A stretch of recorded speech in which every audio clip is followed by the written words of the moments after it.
I invite you to feel free to go on the website. It's on the screen that you can see, soencouragement.org. There are hundreds of articles that I have written. And when you click on the button there that says Seminars, it will take you directly to this page you will see there are two active links, yesterday's slideshow in full and this morning's slideshow in full. Hopefully in the future I will put the others up, and so you don't have to take notes unless it's not on the screen. What's on the screen will be there. This morning our presentation is entitled 22 Stupid Things Parents Do to Mess Up Their Children's Lives. First, let us talk about the three most important goals for parenting. The three most important goals for parenting. And of course, we know the primary, supreme goal is to get them in the kingdom, correct? All right. But these are the primary three most important goals for parenting. The first one is to teach your children to think independently. Give them an opportunity. Give them the exposure. Help them to think without your assistance. That starts from birth. That starts before they talk, by respecting their right to be an individual, by asking them questions, by exposing them, by giving them books to read instead of the television. You know, the research just came out again 2 weeks before I left to the Bahamas from an institute that children under 2 should not watch any form of television. Of course, maybe nothing may happen if they watch one inspirational thing, but to watch, it destroys the brain for creating its own images, thinking processes. The movie Lion King, you know that? The movie Beauty and the Beast, you know that? They are adult movies, you know. They have adult themes in them. And I know a little child, 5 years old, watched that about 300 times by the time she reached 5, every day. She watched it once, maybe it may not have done anything, but they watched that over and over. They introduced concepts and ideas. You eliminate those things, okay? And ask them questions. Every time you give an instruction, you ask them to think about it. Do you know why I'm telling you this? Well, I want you to think about it. Tomorrow we'll talk about it. Next year we'll talk about it. But it's important. We can go through this for a whole seminar. The second point, read with me, please. To teach them to think critically. Read that with me. To teach them to think critically. To be able to explore, ask questions, reason from cause to effect, comprehend. Oh, this is one of the greatest gifts we can give a human being. To think critically. This is the missing element in most Adventists. We are gullible. We regurgitate. The pastor said it, or the elder said it, or my ma said we were that way. And we bring our biases into the Bible and interpret it that way. You see, in Deuteronomy it says, women must not wear men's apparel. So all you women, you're sinning with pants on today. But the Bible didn't say anything about pants, because they both were wearing dresses at the time. You know, it's all about a weapon that they were using. And those who argue that point, I say, did you read further on where it say you shouldn't wear certain types of materials together? How are you applying that one?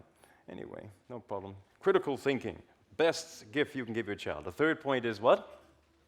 Read together, provide the environment for them to create original thought. You cannot have original thought if you're always watching TV. You don't ask questions. You don't take them places where their curiosity is raised. Why is that happening? Why is this that way? And when they ask a question, you know, they shut up. None of your business. You respond to it. If you don't know, you say, I don't know. Let's ask uncle. Let's look in the book. But you honor them, their thinking. You remember the great surgeon in the United States, Ben Carson's mother couldn't read for many years. But he didn't know that. She was intellectual, and she helped her son to think critically. These 3 points are crucial. Read them together. First one, teach your children to think independently. They don't need anyone around to enforce them and stuff like that. That's when they get into trouble. Next one, teach them to think critically, reason from cause to effect. And the third one, provide for the environment for them to be original thought. Do you know, just to emphasize something here, when you watch a lot of television, before your mind's developed, before the gray matter starts pruning and finish pruning, if you start from very early, when you read a book now, if you have the gumption or skill to read a book, and you read a book about a story, horses running across the pathway, you imagine the pictures you saw on television. Now, if you don't watch television that much as a little child, or not at all, when you read the story, you imagine what you see outside are your own pictures. That is a very important process for mental development. Are you with me? Okay. Now, the 7 most important behavioral principles you should want your child to learn before he or she leaves home as an independent adult. First one, how to do things for yourselves. That's called independence. Say that with me. How to do things for yourself. That's called independence. You understand that? So you give them opportunities to do things, and you don't criticize them if they spilled the cup and the person never even had one before. You destroy that. Okay? That's a whole seminar itself. The next one, how to do what they say they will do. That's called dependability. You want your child to learn this before they go on. That's another 2-week seminar. The next one, how to have confidence in themselves. That's called self-esteem. And you know how many people like to shame and blame their children? Ellen G. White strongly recommends the parents never punish your child in public. It's embarrassing to them. Now, that is not to say that if your child is doing something publicly, that they out of the way, you can't bring them in line. No, but then you do the main bad, good stuff at home. Never embarrass your child in public. And you know, your child is in the food store and grabbing things off the shelf. That's embarrassing. And you say, put it back. So you know what you do? You start embarrassing the child in public. All right. And then they gradually lower their self-esteem. Shaming and blaming is ruining our children. Start praising more than shaming. Okay, number 4. How to get along with others. That's called cooperation. That also deals with racism, nationalism. And my wife is French, so she speaks another language. But we make love in English, so that's not a problem. She speaks French. Okay. How to get along with others. Learn to cooperate. Learn to accept each other. Learn to participate, to get involved, to appreciate each other's differences. Okay? Then number 5, read together with me. How to solve problems without yelling and hitting. That's called problem-solving skills. And they learn that from you as a parent. And then the 6th point, how to do well in school. That's academic skills, which is extremely important. And teach your child, if you have any still that age, that college is basic education, not high school. College. High school is just primary stuff. And if they only go to college, they need post-high school certification, some little advance, even if they don't get college degrees. That's, that should be the thrust of Adventists, But encourage them, even if you don't know how to read, providing books and a stimulating environment to learn, okay? Last one. Read it together, please. How to live godly and righteously in this world. That's called spirituality, which cannot be taught more than being caught.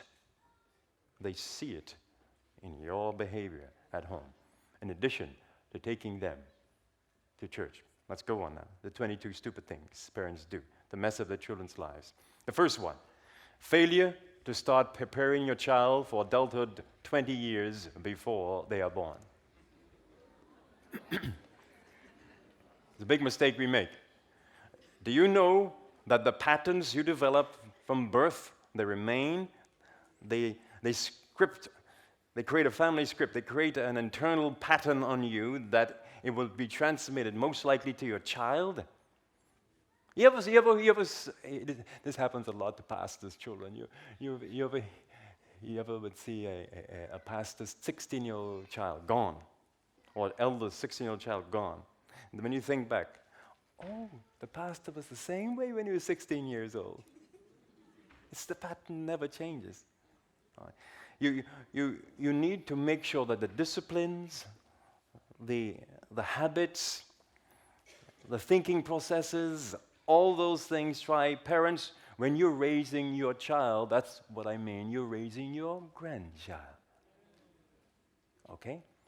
And so 20 years before that child is born, which is just a figure I picked out, it could be 40 years, it could be 15 years, you are now preparing yourself that the disciplines you have, the lifestyle will help, when you have a child, will transmit to them. It's just like health, you know. They tell us if you have a strong, very good, disciplined, balanced diet, young, very young, and you have, by the next 20 years in your life, you have a bad lifestyle diet, you would have a good reservoir. You would not suffer as much. But if you live badly earlier, when you start eating candy and sugar, your body is already weak. You need a good reservoir. So make sure. Those of you who haven't had children yet, before you have children, make sure you get all those baggages out of the way. Ask God to help you. Go to therapy, go to prayer meeting, whatever you're doing. Read books, watch videos. Number 2, not providing a peaceful environment before the children come out of the womb. And we know that the stimulation around a pregnant woman and in the home can negatively or positively impact a child development. I could never forget a dear teacher in one of our schools. She was pregnant, and she was always so nervous and so hyperactive and so stressed out. And her hand was always like, she was marking her papers in front of us. When the baby was born with the hand just like this. Not stuck there, but it was always like this. I was amazed to see that, It's amazing. I can never forget my sister, my older sister, her first child. She was pregnant. And there's 3 weeks or 4 weeks from delivery, and her mother-in-law died, and she's so connected and involved in these things. So, and she was crying one night, and she started to hyperventilate and get, all stressed out, and the baby started to stretch, and felt the environment started to stretch, and the feet started to. The wound started to enlarge, and I think my sister couldn't breathe well. So my mother had to sit her down and massage the baby's belly until my sister's stomach, until the baby started to get back into fetal position. Okay, it's so important. Peaceful environment. While working in Michigan at Safe Shelter for abused individuals, I was director of psychoeducation, directing the program for abusive individuals. One of our workers, her daughter always asked her, Mommy, did Daddy ever hit me? No, honey, Daddy was not around when you were born. He left when I was pregnant. And for 25 years, she was asking that question because she would have these dreams. She would hear sounds. She would feel a tug dreaming at night. And then her mother finally remembered that one day, her daddy came home after already left them. They had a big argument. He fought her mother, threw her on the ground, slapped her, and kicked her, pregnant woman. And where did he kick her? This is no exaggeration. Right between her legs. And his shoe jolted the baby. And the baby felt that. Up to 25 years, up to the time I left Michigan, she was feeling that hit. She didn't know what it was, but as a little baby. So make sure the environment is peaceful. Play a lot of Mozart. Number 3, not setting boundaries from birth. Time to eat, time to sleep. The baby sleeps in his or her own bedroom from birth. A healthy attitude. Of course, if you have logistics and only one bedroom, then on their own crib. When time to make love, they go out in the living room by themselves, not in there. Okay. If they have their own bedroom, from birth, you set the time for your baby to go to bed. A healthy time for your baby to go to bed is 6 o'clock. Even while breastfeeding, you wake up the baby, you put the sleeping baby to a sleeping mother's breast at 10:30. That's the last feed. But the baby is not being kept up and play. Go back to bed. But the baby can still go to sleep at 6 o'clock. And that 6 o'clock time can remain until 8, 9, 10 years old. At 10 years old, 8 years old, then you can go to 7 and keep that for the rest of their life.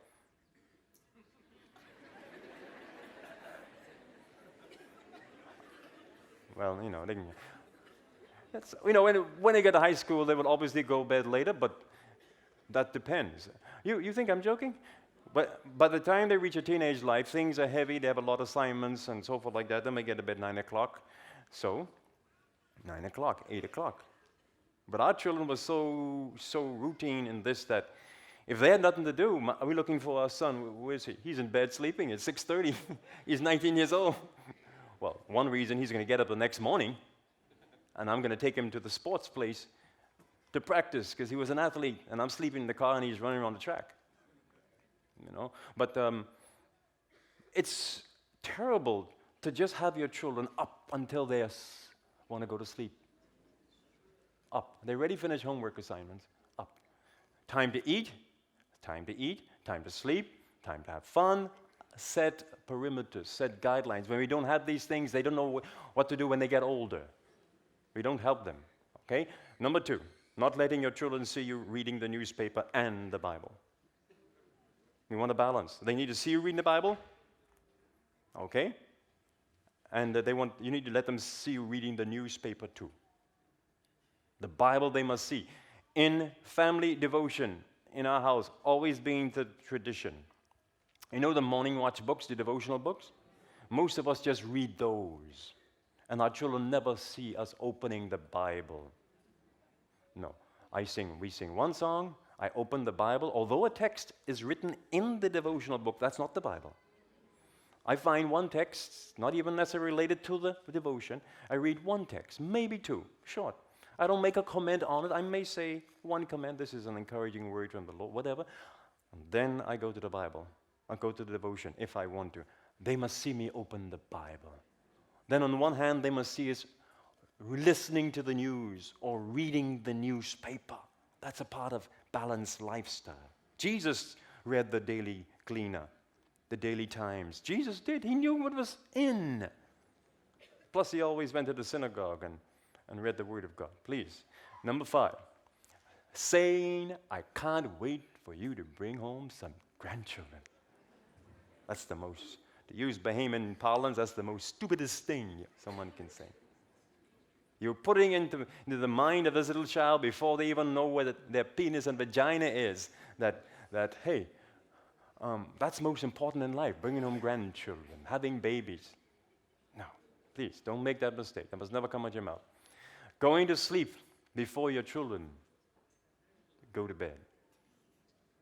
Even if they're 19, and they're still, as long as they're dependents, okay? Of course, if you have a 35-year-old man in your house, let him do what he wanted to do, Do not have a practice of going to bed and going to sleep before your children go to sleep. We go to bed together or you go before me.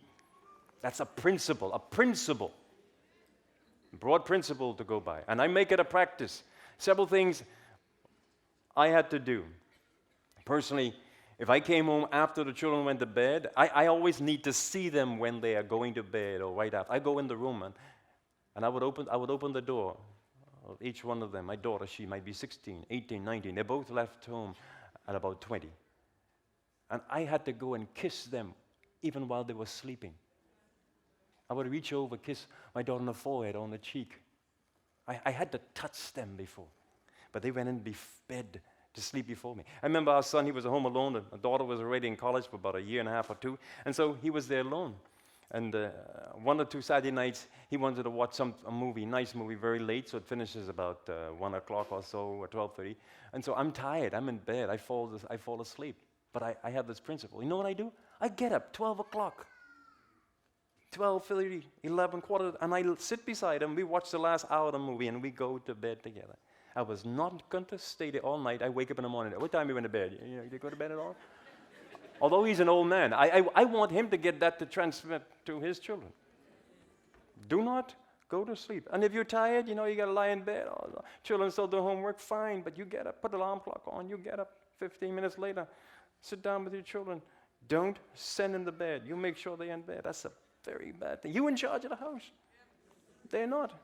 You don't know what happened after 2 o'clock in the morning. Not creating a schedule of chores for everyone in the house. Make sure your name on it.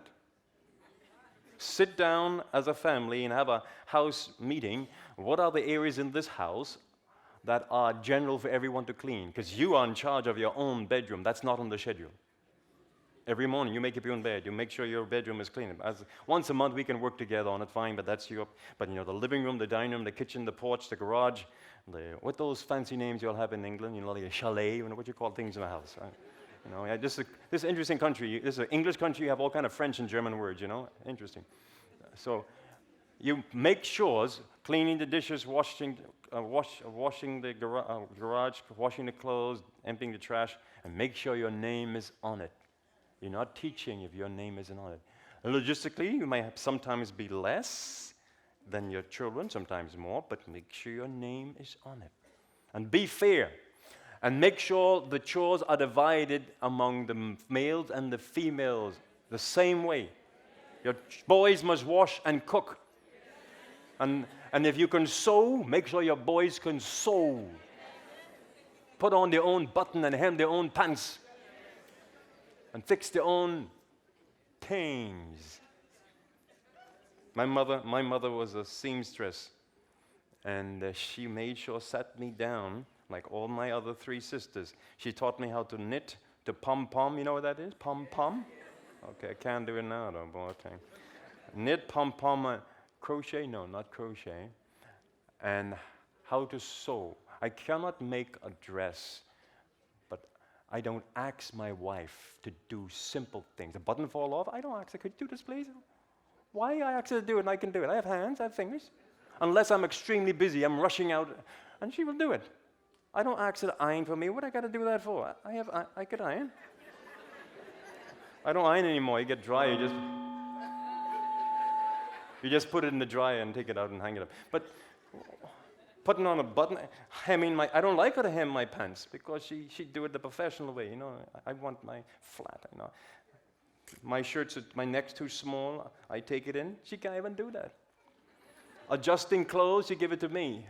Take pants in, she don't like it. I do those stuff. Why should she have to do it? I'm a man.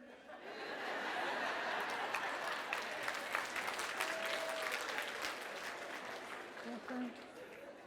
Make sure your boys. Not talking about abuse, but this is extremely serious. I had a client, and this is very popular. The couple, the family is eating in the kitchen, with the kitchen table, and the sink is nearby, an arm stretch. The 3 boys and 1 girl. And when they're through eating, the family is taught that the boys leave the table, and the girl must take up the plates of everyone and put it in the sink. Now, the boys are arms stretched. These are 17-year-old boys, 16 and 18-year-old boys. And she got to get up and walk around and take up their food. Now, this is not even a formal dinner like she's treating them this. No, this is regular breakfast, lunch, and dinner. And I told them, you know what you're doing to those boys? You're training them to use women. And you know what you're doing to the young lady? You're training her that she's supposed to serve her man like a slave. You want to have a maid? Go to the maid place and rent one. Don't do that. That's abuse. You're setting up your children to abuse each other and use each other. For heaven's sake, let your boys clean their own dishes. And some of you wives, I wonder why you serve your men so. By the way, it's wonderful when you serve your men, but just make sure they serve you too. I know some men come home and they lie down and snore, and they could go in the pot and get their own food, but the wives always have to serve them. I know some of your cultures, I respect the cultural differences. And there's some merit to all of that.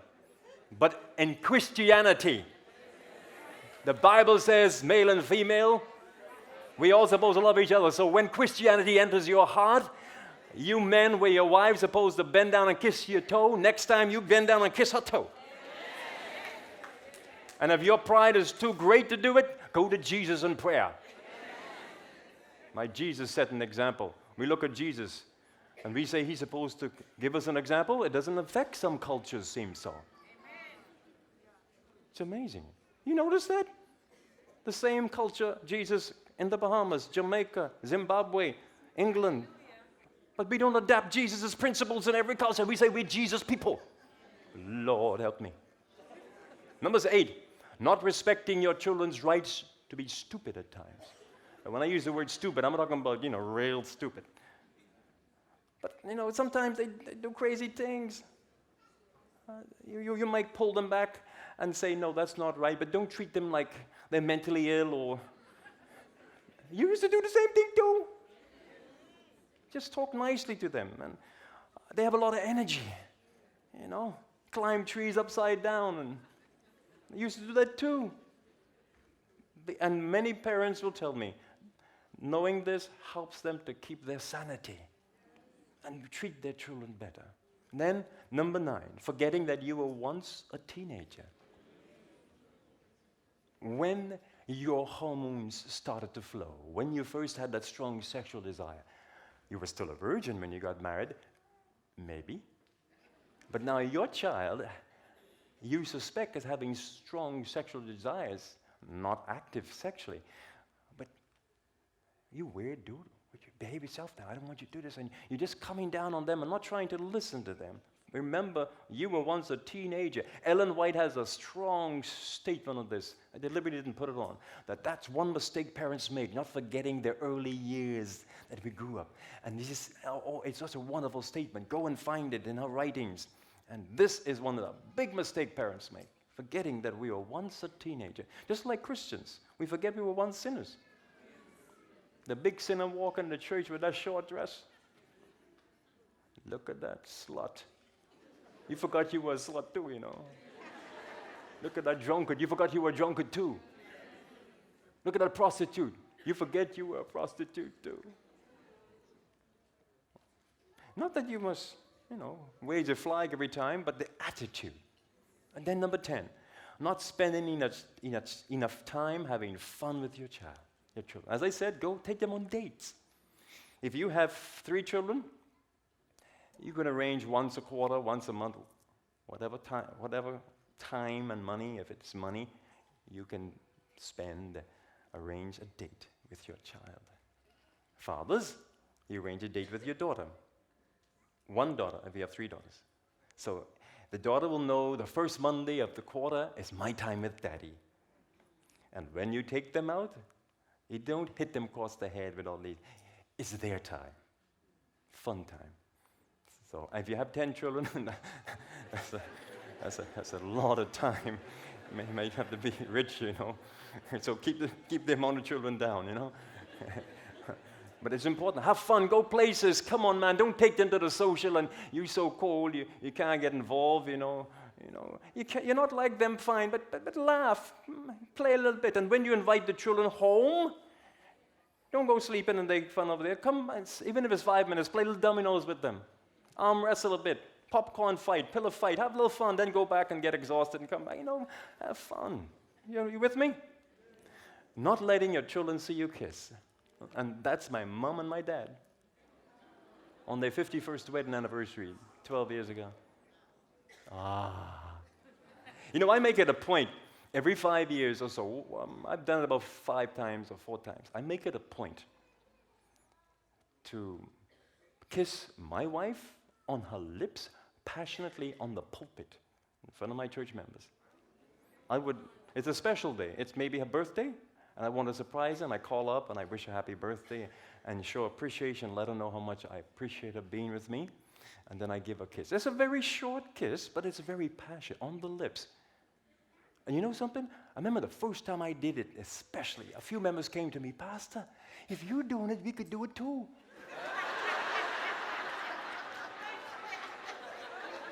What they meant was they were not kissing much. It's amazing. It's amazing. And so when you see your parents kiss, I could never forget the first time I saw my parents kiss. I said, yeah. Of course, they were very short kiss, these old people, but we were, that day, they were just 77 at the time, but that day, we were so excited as big adults with their grandchildren, We said, go for it. Well, and they were trying to really put on a good show, So it's very important. That's how you teach sex without talking about sex. From birth, let them see you holding hands in the front room, twist up watching TV, embracing in a nice vegetarian way.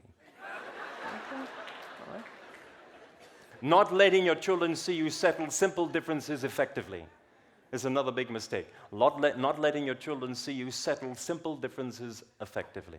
I like this wonderful story of the man who was the only son, and he grew up in his house where his parents, the way they dealt with differences and difficulties was that when it seemed as though the argument was getting heavy, the husband would grab the dad would grab the mother's hand and go in the bedroom. And that's how they solved their problems, behind the bedroom door. So the son got married one day, of course. After the honeymoon, they had a big argument. And midway through it, he remembered, what daddy did. So he grabbed his wife's hand and went into the other bedroom and closed the door. And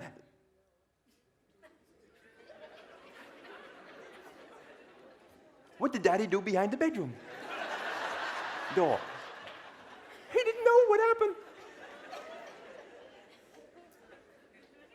Now, yes, you must not, those big differences you're dealing behind the door, but it's important for them to see how you handle your conflicts, especially if it started in front of them.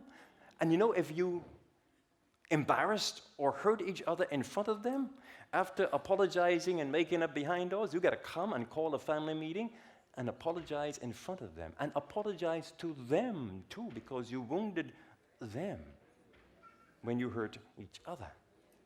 So it's important for them to see you settling differences in front of you. That's how they learn, okay? Letting Grammy or Pappy rule the house. Big mistake. Now, the balance is we thank God for Grammy and Pappy.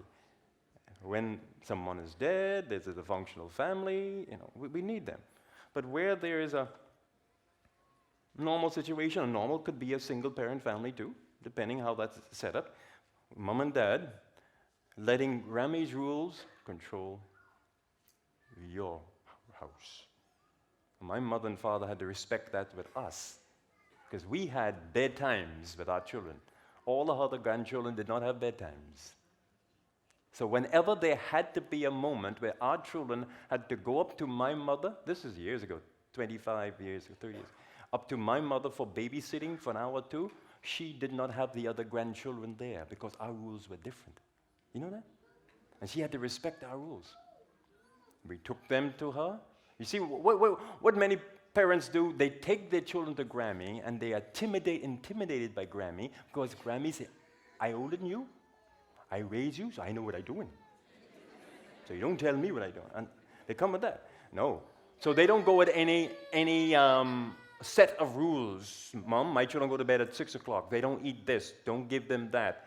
Don't let them listen to this. Don't let them hear this. Don't let them read this. They don't do that. Grammy's right. So Grammy give them all the candy. Go to bed anytime they want to go to bed. No. When we took our parents to our children to our parents' house, they had already ate for the night. And we tell Mom, it's now 6:30. They must be in bed in 15 minutes. Okay? And they have already eaten. They can have that amount of water. No TV. If the TV is on, the minute the door come in, it's off. And many times we hired a babysitter. Not many times, a few times. Babysitter, because we were going out, conference, banquet, or whatever. When the babysitter came, the baby only was sitting, literally, because the children were already asleep. It's only to make me feel comfortable that someone was home. So when we reach home to my parents to pick up the children 11 o'clock, they were sleeping. We expect them to be sleeping. We'll be upset if they were waiting for us. They're supposed to be sleeping. There's a bedtime of 6 o'clock. And so when we pick up the children, we picked up a sleeping child and put them in the car. That's my sacrifice. That's my burden. So my mother would say the next meeting for workers' meeting was the next morning at 9 o'clock. Why don't you let them stay for the night since you're bringing them back tomorrow? I say, no, Mom, my house is my house. That's where they sleep. And that's the principle we went by. There were exceptions. When we went to GC once, they stayed with them for 2 weeks, and we say, Lord, help them. Number 14, telling someone in the presence of your unruly teenager, he's 16, I cannot tell him what to do. Don't ever make that mistake. I've heard that many times. Even if you believe that, don't say that. You now give your teenager power. He can change, and he's stronger than you. Don't let your teenager hear that. Don't even say that to someone, because you're telling yourself now, you're psyching yourself out that you are impossible, you have no skill, and it's impossible, you have no power to control your teenager. Should I use the word control? To empower your teenager. Don't say that. That's destructive. Number 15, telling your children, when you get 18, you'll be free to do what you want to do. When you get 18, you want to do it? Wait till you get 18. You can do what you want to do. Don't ever say that. You know what you're doing when you say it? It's like having a bow and arrow and from birth, and every year you're pulling back. When you get 18, you can do what you want to do. When you get 18, you can do what you want to do. At 18, no control. Where I'm going, Mommy? Where am I going? Boom! Hit up on the wall. Don't do that. This idea about 18 years old, I don't know where we get that from. You're supposed to raise your child to be independent. Some children are more independent at 10 than people at 18. All right? You raise your child to be independent and respect and honor. So the issue of you can do what you want to do is moot, because they have self-control. And you respect their right to be wrong or right, because you've given principles. Don't say that. That's destructive. Number 16, going to church and leaving your children at home. Take them to Sabbath school, you go too. Don't send them at Auntie because you're sleeping every morning. Of course, there are exceptions. You're extremely tired from a long 6-week trip. Well, they know that. That's the extreme exception. You take them to church. And then when they go to church, they're sitting beside you. Not between you as a couple. Beside you, on that side and that side. You know, some couples, they're together, one child come, in between. Third child come, in between. By the time 10 children. And that's how they are emotionally. Do not let them get between you. They need to learn this mom and dad's private, secret, special, sensual, romantic, spiritually deep space. The exceptions might be that we need this few moments to control this one, a little unruly, so we put them between both of you. That's exception. But brothers and sisters, they sit on the opposite side. And then also when they sit with you in church, the child is an infant. The member comes up whom you respect very dearly, and you say, oh, this is so cute, baby. Can I hold him for you? So you singing songs of praises to God, and the child is all over the place all around the church. You don't know where your child is. You have no control. Do you know up to age maybe 0 to 5, you can almost control everything the child touches, sees, smells, hears, to a sense. So when anyone came to touch my child, I said, you sit right here. You want to hold him? You can hold him. Just 3 minutes, give him back to me. This is my baby, not yours. It's okay, but you're not going outside. You stay right here. In the Bahamas, we have, I don't know if you'll do it in this part of the world, but husband and wife or a daughter or whatever, they have children, and the grandparents love this baby so much. I'm going to keep him. Can I keep him? And do you know, the parents keep them. And the children are so weak, the mummy's supposed to be more powerful, they give in. Yeah. And so for 5 years, Grammy keeping the baby. Oh, what a wonderful mother. Please, go to church with your children. Number 17, not making sure your children understand clearly the reason they're being punished. In my house, we had weekly prayer meeting, and crusade before we get punished. By the time we got physically punished, man, I was crying and weeping. I was scared, one of the scared ones. But if your punishment is not first mental, if you're physically punishing, it will not make sense. So our parents, and they were fair, although I didn't agree the way my father used physical punishment in those early years. He used tamarind at one time. Tamarind switch. That's wrong. I mean, I tell him face to face. I tell him right there, you know. I told him that. That's wrong. Okay? But nevertheless, they had a method. That's why some of you saying it worked. You know why it worked for most of us older ones? Because our parents reasoned with us. They sat down and told us why we are being punished. Sometimes my mother would bring out Ellen White book, we ain't get punished yet, child guidance, and we got to pray. We have to understand why we're getting punished. And in all fairness to our mother and my mother and father, they would walk 20 miles, so to speak, to find out the other side of the story before we get punished. And a few times, we didn't get punishment anymore. Wow, that was good. They need to hear both sides of a story if both sides were needed. And they would get that before they do. They were not harsh. Come here, you. Don't do that. Never punish when you're angry. Make sure they know why they're being punished, because that's the only way they can transmit that to their children. Number 18, asking your children, do you have homework tonight? Never ask that question. Or are you hungry? You asking your 3-year-old, are you hungry? You set the time to eat. So if you don't eat now, the next meal is 4 hours. You can cry all you want, baby. You ain't getting no food.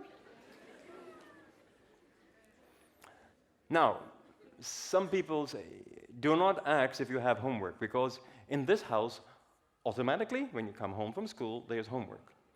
That's how you train your children. The homework is that you're going to review what was done if there's no assignment.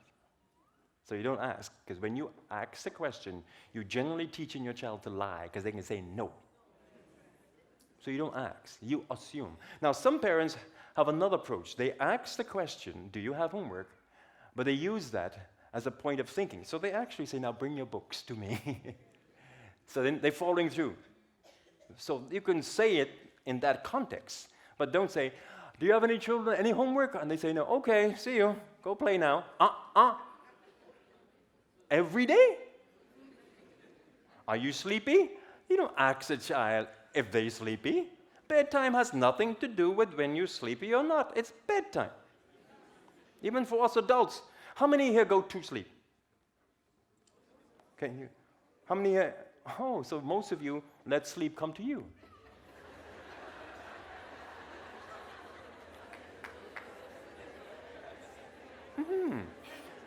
God has blessed me with the gift of going to sleep. When I go to bed, I go to sleep. Like sleep is there, I go to it. But a lot of us, especially women at times, my wife had that problem for years, now she's going to sleep also. We lie in bed waiting for sleep to come to us. You can teach your children, you want to go to sleep or wait till sleep come to you, that you got to go to bed. 7 o'clock is bedtime. And in London, in England, where sunset's 1:45, okay, have nothing to do with that. When I was in France visiting many years ago, sunset 11:15. People get shutters and blinders. They got to go to bed at the same time because work starts the same time tomorrow morning. So by the time sunset, you will have 4 hours sleep. So you teach your children. Well, daylight has nothing to do with it. 7 o'clock, 8 o'clock, whatever time, is bedtime. It has nothing to do with whether or not you're sleepy. Of course, that question will be wonderful if you notice at 3 o'clock in the afternoon the child looks weary. You say, are you sleepy? Well, why don't you go to bed? Fine, but not, are you sleepy? You think you should go to bed now? You're teaching. Remember, you have control. So instead of controlling, using your power wrongly, you are using it rightly when you do this. Set times to sleep and make sure that's there. And then intentionally embarrassing or shaming your children in public. We talked about that already. That's not good. Okay? And then number 20, always controlling, choosing, or making decisions for your children. When you take your 3-year-old or 5-year-old to the dress store, the first time the child is you're going to help the child buy dresses, or your son. This is one way of helping to think critically and independently too, okay? You take the child to the rack, and you show the daughter, or help the daughter to choose some dresses, say 10 dresses. And you're going to decide that the dresses have to be a certain length, certain color, certain style, and you select within that style, and then you put them out and say, now, why don't you choose 3 of these that you like? They would choose based on your standards, but they're still learning to select. You get me? And by the time they get older and older, they would hopefully adapt to your principles, and they can select on their own. Okay? So don't control every time, I'm going to buy this, I'm going to buy this, you got to wear this, you got to do this, you got to wear this, don't do this, don't do that. Help them to think, ask them questions. What time curfew is, what time you want to come home tonight? We had a curfew later on, but we never told our children, remember to be home by 1 o'clock, by 9 o'clock. I would ask our daughter, what time would you like to come home tonight? See, testing them. They already know the principles we gave them. Daddy, 10:30, that's okay. Okay, fine. Curfew is 12 o'clock, you see. 10:30, wow, wonderful. Or we would say, okay, why don't you come home at 11? Oh, wonderful, Daddy. You know how nice it is? You ask them questions. Don't be afraid to ask them the question. What time would you like to come home? You know, you're empowering your child who's 16 years old going with a bunch of Adventist youth who are going with a chaperone from the church too. You still ask them, what time would you like to come home? You see, the chaperone is not in charge of your house. You are. Okay? Number 21. Failure to acknowledge the uniqueness and creativity of each child. They're not the same. Treat them differently. Ask God to help you to look at each one differently. Number 22. Requiring your children to be obedient, and you have not demonstrated obedience in your own life. Can I say anything about that? Closing story. A wife, a mother, and her 3 boys were at the airport waiting for Daddy to come home. He had been away for a long time. And they were eagerly waiting there. On the side, about 100 feet away, or 50 feet away, was another man observing this lovely family, happy and giggly and having fun. And then all of a sudden, Daddy was seen in the distance down the corridor. And the little child said, oh, Daddy! And they ran to Daddy. And Daddy hugged her and picked her up. Oh, I miss you, Daddy! And Daddy was walking closer to the rest of the family, and the other children hugged and kissed. The boy hugged and kissed, and then he reached to the wife, give a nice big hug and kiss the husbands and wives should do. Oh, I'm so glad to see you. I miss you, Daddy. I miss you, my honey. I love it. Oh, you've been away so long. And then the man on the other side was observing, and he was so impressed by the wonderful love and the warmth in this family. And he got their attention during a little break of the hugging, the husband, the dad, and he said, wow, I'm so impressed with your family. You're so loving. You're so loving. And you have been away a long time. Wow, it's wonderful. It's just, and they're welcoming you home. How long have you been away? 2 days. 2 days? And that's the way they're behaving? Wow. I hope one day my family would be like that. He said this, don't hope, decide. Decide that you, by the power of the Holy Spirit, you make your life, your family, or your marriage vibrant and happy. May God bless you.